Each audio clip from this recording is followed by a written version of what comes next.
Let's make some idlis. So I have some ready-made idli batter over here. Into this, I'm going to add in a little bit of turmeric powder to change the color, salt to taste, Eno fruit salt. Add the Eno fruit salt just when you know that the water in the steamer has already come to a boil. Let's give this batter a good mix.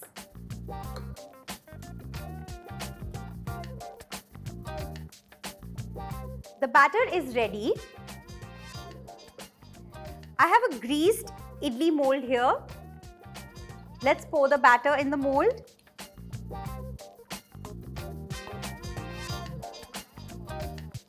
Idlis are ready to go in the steamer. Make sure the water is boiling.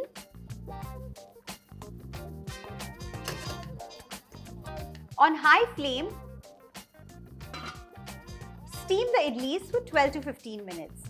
I'm sure you're wondering what I'm making with idlis today. I have for you light on the tummy yet soul-soothing South Indian breakfast.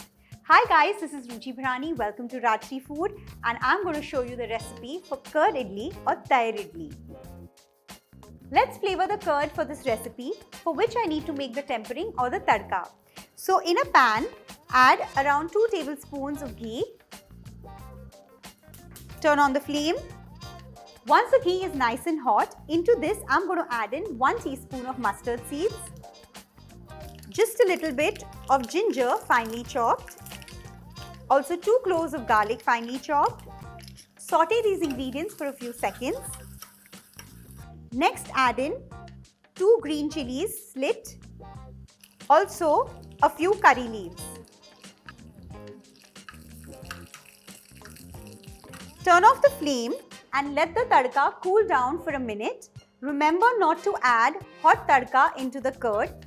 The idlis are probably ready. Let's check on them. These are done. Let's get them out.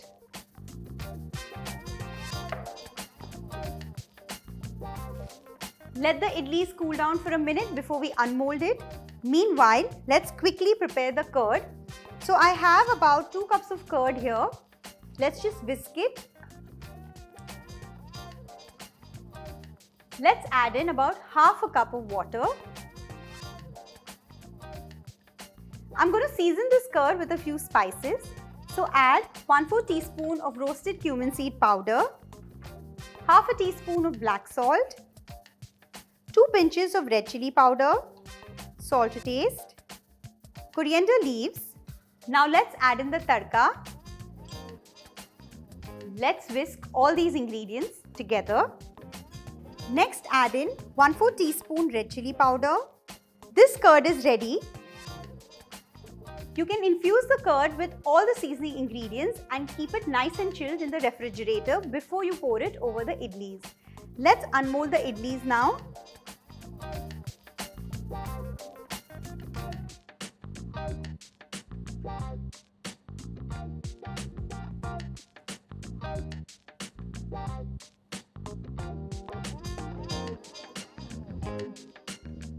You can even make mini idlis or chop up the big idlis into small pieces and then pour the curd. Sprinkle some cumin seed powder, black salt, red chili powder, and garnish it with a little bit of coriander leaves. Drench the idlis in chilled curd. This makes a soothing breakfast for the summers. Do give this a try. Let me know how it turned out. I'll see you soon. Bye-bye.